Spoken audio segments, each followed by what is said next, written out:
नाज़रीन किराम, बच्चे अल्लाह पाक का एक अनमोल तोहफ़ा हैं। तोहफ़े की हिफाजत और निगहदाश्त कैसे करनी है और किन असूलों को अपना कर हम अपने बच्चों को एक अच्छा शहरी और अच्छा मुसलमान बना सकते हैं।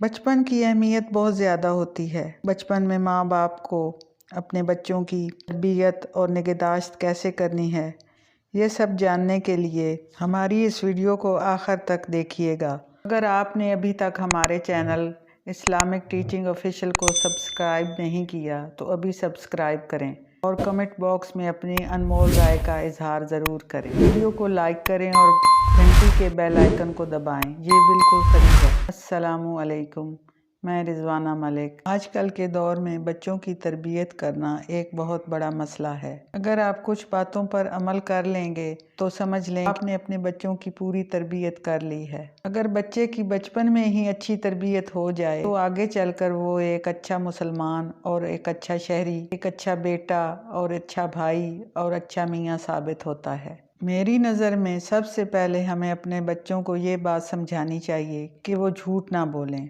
और हमेशा सच बोलें। अगर उनसे कोई गलती हो भी जाए वो झूठ बोलकर उस गलती को मत छुपाएं। मोमिन सब कुछ कर सकता है मगर झूठा नहीं हो सकता। झूठ बोलने से माशरे में बहुत बुराइयां पैदा होती हैं। यही बच्चे बड़े होकर जब झूठ बोलेंगे तो माशरा बुराइयों का शिकार हो जाएगा। लिहाजा अपने बच्चों को सच बोलने की तलकीन करें, चाहे उसमें उन्हें नुकसान ही क्यों ना उठाना पड़े। झूठ बोलने से बच्चों पर एतबार उठ जाता है और उन पर कोई एतबार नहीं करता। वैसे तो आजकल के दौर में वालिदैन अपने बच्चों के सामने झूठ बोल रहे होते हैं और बच्चे उन्हें ऑब्जर्व कर रहे होते हैं। मिसाल के तौर पर अगर बाप अंदर बैठा है, दरवाजे पे कोई आया है तो वो बच्चे से बोलेगा कि कहो जाओ अब्बू घर नहीं है। फिर बच्चा यहीं से सीखता है और यहीं से उसकी इब्तदा हो जाती है झूठ बोलने की। वालिदैन को चाहिए कि वो अपने बच्चों के सामने झूठ कभी भी ना बोलें और बल्कि अपने बच्चों को नसीहत करें कि वो सच बोलें और अपने बच्चों से वादा लें कि वो झूठ कभी नहीं बोलेंगे। ज़िंदगी की इब्तदा ही झूठ से करेंगे तो सारी ज़िंदगी जलालत उनका मुकद्दर होगी। जब बच्चा एक बार झूठ बोलता है तो उस झूठ को छुपाने के लिए वो बार बार झूठ बोलता है और एक झूठ को छुपाने के लिए वो 100 झूठ बोलता है। लिहाजा सबसे पहले अपने बच्चों को यही नसीहत करें कि वो सच बोलना, चाहे हालात जैसे भी हों, उन्हें सच की ही नसीहत करें। क्योंकि हम मुसलमान हैं और हम पर 5 वक़्त की नमाज फ़र्ज है। अपने बच्चे को 7 साल की उम्र में ही नमाज पढ़ने का आदी बनाएं। जब बच्चा देखता है कि उसके माँ बाप नमाज पढ़ रहे हैं तो वो खुद ब खुद नमाज की तरफ आ जाता है। बच्चे को नमाज में सुस्ती ना करने दें क्योंकि सुस्ती का कोई फ़ायदा नहीं है। 5 वक्त की नमाज पढ़ने से उसकी ज़िंदगी में तरतीब आएगी और वो संवर जाएगा और उसे वक्त की भी कदर आएगी और सबसे बढ़कर दीनी फ़ायदा हासिल होगा।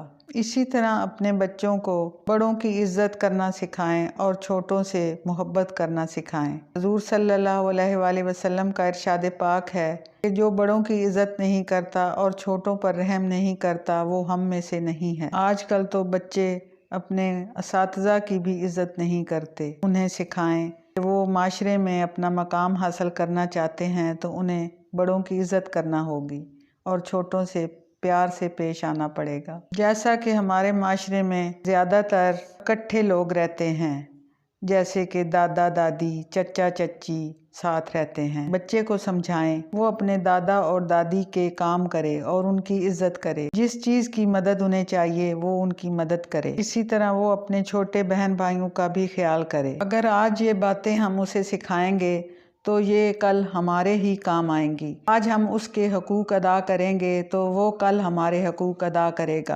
अल्लाह और उसके रसूल सल्लल्लाहु अलैहि वसल्लम की नज़र में हकीकी कामयाबी दुनिया नहीं बल्कि आखिरत है। जब बच्चे की तरबियत इन असूलों पर होगी तो वो जिधर भी जाएगा वो अच्छाई को ही प्रमोट करेगा। वो दुनिया में जिधर भी जाएगा अच्छी तरबियत के ज़रिए सबकी नज़रों में आ जाएगा और वो नेकी की राह कायम रखेगा। बुनियादी तौर पर बच्चे की पहली दरसगाह और इदारा उसके माँ बाप होते हैं। वालिदैन हमेशा अपने लिए नेक औलाद की दुआ करते हैं, लेकिन नेक औलाद इस तरह नहीं बन सकती हम उसकी तरफ ध्यान ही ना दें। में बच्चे को 10 साल तक इस्लामी असूलों के मुताबिक उसको परवरिश देनी है। अपने बच्चे के लिए अल्लाह पाक से दुआ किया करें, क्योंकि माँ बाप की दुआओं में बहुत असर होता है। दुआ तो अंबिया कराम ने भी अपने बच्चों के लिए की थी। हज़रत इब्राहीम अलैहिस्सलाम ने अल्लाह पाक से दुआ फरमाई, रब्बे हबली मिनस सालिहीन, ऐ अल्लाह पाक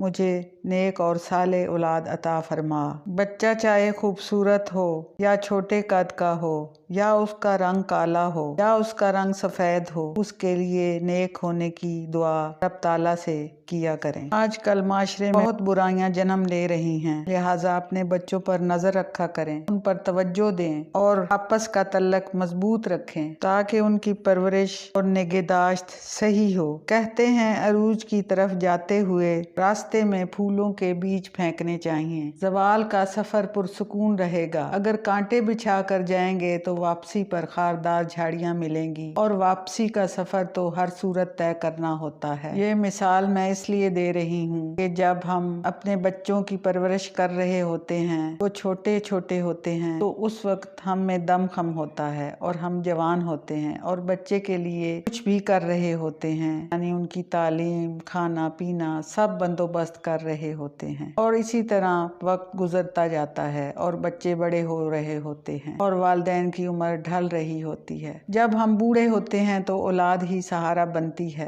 अगर अच्छी तरबियत वाली औलाद होगी तो हमें फूलों की तरह रखेगी। अगर बुरी तरबियत वाली औलाद होगी तो वो हमारा बुढ़ापे का सफ़र खारदार झाड़ियों की तरह कर देगी, क्योंकि वापसी का सफ़र तो हर सूरत करना ही है। अगर आपने अभी तक हमारे चैनल इस्लामिक टीचिंग ऑफिशियल को सब्सक्राइब नहीं किया तो अभी सब्सक्राइब करें, वीडियो को लाइक करें, घंटी के आइकन को दबाएं, बिल्कुल फ्री है।